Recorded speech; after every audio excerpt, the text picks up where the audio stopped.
25 most important question दोस्तों जो science और जनरल अवेयर से लिए गए हैं। दोस्तों ये सारे प्रश्न सभी परीक्षाओं के लिए महत्वपूर्ण है। दोस्तों आप कोई सा भी गवर्नमेंट एग्जाम देंगे तो आपके पेपर में ये सब प्रश्न हमेशा देखने को मिलेंगे। जो दोस्तों बार बार प्रश्न पूछे जाते हैं, रिपीट करते हैं परीक्षाओं में, उन्हीं प्रश्नों को इस वीडियो में शामिल किया हूं। इसलिए दोस्तों आप सभी प्रश्नों को ध्यान से देखेंगे और याद करते हुए चलेंगे, और जिन प्रश्नों के दोस्तों आंसर आपको पता होगा उसे आप कमेंट भी करते रहिएगा। तो देखिएगा दोस्तों, पहला क्वेश्चन है, मोस्ट इंपोर्टेंट क्वेश्चन है और हमेशा पूछा जाने वाला प्रश्न है। प्रश्न है दोस्तों, पहला प्रश्न, काजीरंगा वन्य जीव अभयारण्य किसके लिए प्रसिद्ध है? काजीरंगा वन्य जीव अभयारण्य किसके लिए प्रसिद्ध है? तो इसका दोस्तों आंसर क्या हो जाएगा? आप कमेंट भी करते रहिएगा, ठीक है। तो दोस्तों इसका आंसर हो जाएगा ऑप्शन नंबर सी, एक सींग वाले गेंडा के लिए दोस्तों ये प्रसिद्ध है। ये बहुत बार प्रश्न दोस्तों परीक्षा में पूछा जा चुका है। नेक्स्ट देखिएगा दोस्तों, दूसरा प्रश्न भी इंपॉर्टेंट है। भारत में सबसे पुरानी पर्वत प्रणाली है, कौन सी है? कमेंट करते रहिएगा दोस्तों। इसका दोस्तों सही आंसर हो जाएगा ऑप्शन नंबर ए, भारत में सबसे पुरानी पर्वत प्रणाली कौन है दोस्तों? अरावली है। अरावली की पहाड़ियां दोस्तों कहां है? राजस्थान में है, ये भी याद रखेंगे। नेक्स्ट क्वेश्चन देखिएगा दोस्तों, तीसरा प्रश्न। तीसरा प्रश्न है, शिवाजी का जन्म कहां हुआ था? तो इसका आंसर क्या हो जाएगा दोस्तों? आप कमेंट भी करते रहिएगा। सारे प्रश्न का आंसर, जितने भी दोस्तों आंसर आपको पते होंगे, जिन जिन प्रश्नों के, उन प्रश्नों का आंसर आप जरूर कमेंट कीजिएगा, मैं कमेंट देखूंगा आप, ठीक है। तो देखिएगा तीसरा प्रश्न क्या कह रहा है? शिवाजी का जन्म कहां हुआ था? तो दोस्तों शिवाजी का जन्म 6 अप्रैल 1627 ईस्वी में सिवनेर में हुआ था। कहां हुआ था? सिवनेर। ऑप्शन नंबर डी सही हो जाएगा, याद रखेंगे, बहुत बार पूछा जा चुका है। नेक्स्ट क्वेश्चन देखिएगा, बार बार पूछा जाने वाला प्रश्न है, ऋग्वेद में कितने श्लोक हैं? पूछा जाता है, ऋग्वेद में एक मंडल पूछा जाता है और श्लोक, ये दो प्रश्न बहुत बार पूछे जाते हैं। तो ऋग्वेद में कितने श्लोक है दोस्तों? तो इसका आंसर हो जाएगा ऑप्शन नंबर बी, 1028 श्लोक है और 10 मंडल है, ये भी याद रखेंगे। मंडल कितने हैं? मंडलों की संख्या ऋग्वेद में 10 है, तो इसे भी याद रखेंगे। नेक्स्ट क्वेश्चन देखिएगा, अगला क्वेश्चन है पांचवा प्रश्न। पांचवा प्रश्न का आंसर पता हो तो आप कमेंट जरूर कीजिएगा।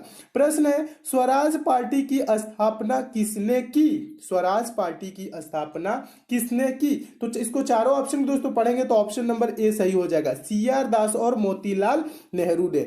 स्वराज पार्टी की स्थापना किसने की? चित्तरंजन दास यानी CR दास और मोतीलाल नेहरू ने। कब की थी दोस्तों? 1923 ईस्वी में, ठीक है। स्वराज पार्टी की स्थापना कब हुई थी? 1923 ईस्वी में, ये भी याद रखेंगे। नेक्स्ट क्वेश्चन देखिएगा दोस्तों, अगला प्रश्न है छठा प्रश्न। छठा प्रश्न भी महत्वपूर्ण है, हमेशा पूछा जाने वाला प्रश्न है।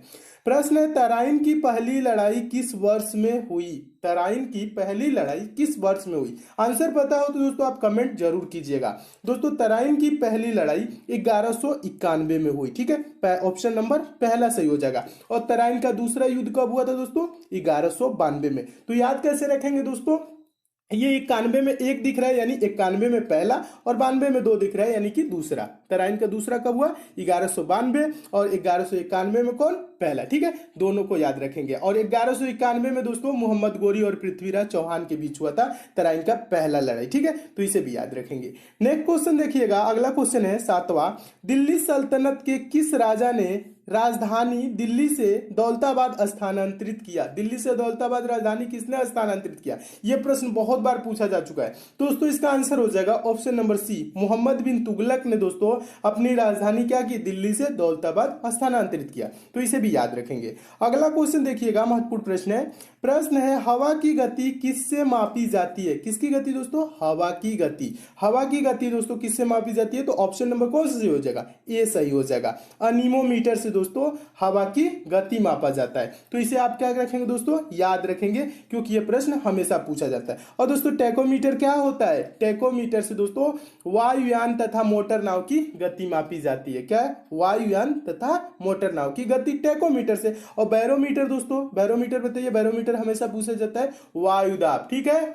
वायुदाब पूछे, वायुदाब किससे मापा जाता है? ठीक है, वायुदाब मापी क्या होता है? बैरोमीटर। इसे भी याद रखेंगे, हमेशा पूछा जाता है। यह भूकंप मान कुछ नहीं, सिस्मोग्राफ से भूकंप की पता लगाया जाता है, ठीक है, ये भी याद रखेंगे। नेक्स्ट क्वेश्चन देखिएगा, अगला प्रश्न 9वां प्रश्न है, जो शाकाहारी है वह कहलाते हैं। ये दोस्तों प्रश्न मोस्ट इंपॉर्टेंट है, हमेशा पूछा जाता है। जो शाकाहारी है वो कहलाते हैं, क्या कहलाते हैं? प्राथमिक उपभोक्ता, माध्यमिक उपभोक्ता यानी द्वितीयक उपभोक्ता, तृतीयक उपभोक्ता, अपघटित करने वाले। तो आंसर हो जाएगा दोस्तों शाकाहारी जो है वो प्राथमिक उपभोक्ता के अंतर्गत आते हैं। तो कौन सा आंसर सही हो जाएगा? ऑप्शन नंबर ए सही हो जाएगा। और जो माध्यमिक उपभोक्ता यानी कि द्वितीयक उपभोक्ता, प्राथमिक उपभोक्ता के अंतर्गत देखिएगा दोस्तों, और प्राथमिक उपभोक्ता जो होते हैं ना, गाय भैंस बकरी इसके अंतर्गत आती है, ठीक है, प्राथमिक। और द्वितीयक उपभोक्ता कौन होते हैं दोस्तों, या कह लीजिए माध्यमिक उपभोक्ता, इसके अंतर्गत बिल्ली भेड़िया मोर आते हैं, ठीक है। और तृतीयक उपभोक्ता, ठीक है, ये भी पूछा जाता है, तृतीयक उपभोक्ता के अंतर्गत कौन आते हैं? बाघ शेर चीता, ये सब क्या है दोस्तों? तृतीयक उपभोक्ता के अंतर्गत आते हैं। तो ये तीनों प्रश्नों को दोस्तों आप अच्छे से याद रखेंगे क्योंकि हमेशा पूछा जाते हैं प्रश्न। नेक्स्ट क्वेश्चन देखिएगा दोस्तों, अगला क्वेश्चन है 10वां प्रश्न। India wins freedom, India wins freedom किसने लिखा था? इसके लेखक कौन है? तो आंसर क्या हो जाएगा दोस्तों? आंसर पता हो तो कमेंट कीजिएगा। देखिएगा 10वां प्रश्न है दोस्तों, इसका आंसर क्या हो जाएगा? इंडिया विंस फ्रीडम किसने लिखा था? तो इसका दोस्तों आंसर हो जाएगा option number D, Abul Kalam Azad ने इंडिया विंस फ्रीडम लिखा था, ठीक है, इसे भी याद रखेंगे। नेक्स्ट क्वेश्चन देखिए, अगला क्वेश्चन, अगला क्वेश्चन का आंसर दोस्तों आप जरूर कमेंट कीजिएगा, बहुत बार पूछा जा चुका प्रश्न है। प्रश्न है दोस्तों, पंपास चारागाह कहां पाया जाता है? तो दोस्तों इसका आंसर कौन सा सही हो जाएगा? चारों ऑप्शन को पढ़िए और कमेंट भी कीजिए। तो मैं आपको बता रहा हूं दोस्तों, दक्षिण अमेरिका के घास के मैदान को पंपास कहते हैं। तो इसका आंसर क्या हो जाएगा दोस्तों? दक्षिण अमेरिका, ये आंसर हो जाएगा। और ये भी पूछा जाता है दोस्तों, उत्तरी अमेरिका क्या? उत्तरी अमेरिका वाले क्या होता है? प्रेरीज होता है, ठीक है, प्रेरीज, ये भी याद रखेंगे। प्रेरीज कहाँ के घास के मैदान को कहा जाता है? तो उत्तरी अमेरिका को, और पंपास कहाँ के? दक्षिणी अमेरिका, ठीक है। तो इन तीन दोनों प्रश्नों को दोस्तों हमेशा याद रखेंगे, दो प्रश्न बार बार रिपीट होते हैं। अगला क्वेश्चन देखिएगा दोस्तों, 12वां प्रश्न। 12वां प्रश्न भी महत्वपूर्ण प्रश्न है।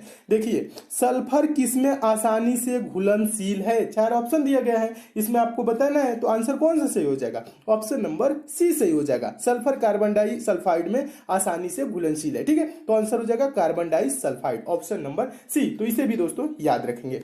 नेक्स्ट क्वेश्चन देखिएगा, अगला क्वेश्चन मोस्ट इंपॉर्टेंट है। और अगला प्रश्न देखने से पहले दोस्तों आपके लिए एक पंचम पब्लिशर की बुक है, उसके बारे में थोड़ी सी जानेंगे। प्रश्न है दोस्तों, भारतीय संविधान में उल्लेख अनुच्छेद 300, देखिएगा, अनुच्छेद 36 से 51 किस रूप में जाना जाता है?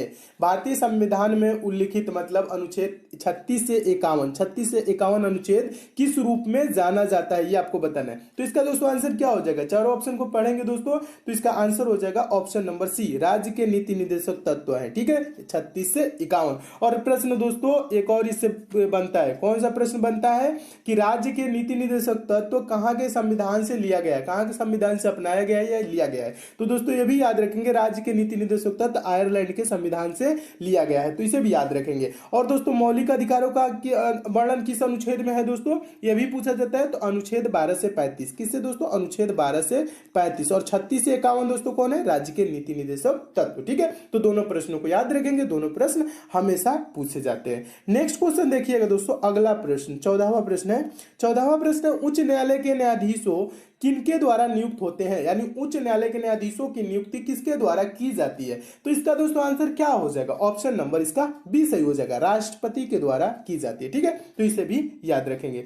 नेक्स्ट क्वेश्चन देखिए, अगला प्रश्न मोस्ट इंपॉर्टेंट है। प्रश्न है, भारत के राष्ट्रपति के पद के लिए चुना जाने के लिए एक भारतीय नागरिक की निम्नतम उम्र क्या होनी चाहिए? किसके लिए? भारत, देखिएगा, भारत के राष्ट्रपति पद के लिए चुने जाने के लिए एक भारतीय नागरिक की निम्नतम यानी कम से कम उम्र क्या होनी चाहिए? तो इसका आंसर दोस्तों क्या हो जाएगा? चारों ऑप्शन को पढ़िए और कमेंट भी करिए, ठीक है। तो देखिएगा इसका आंसर हो जाएगा ऑप्शन नंबर बी, 35 वर्ष होना चाहिए, ठीक है। और राज्यपाल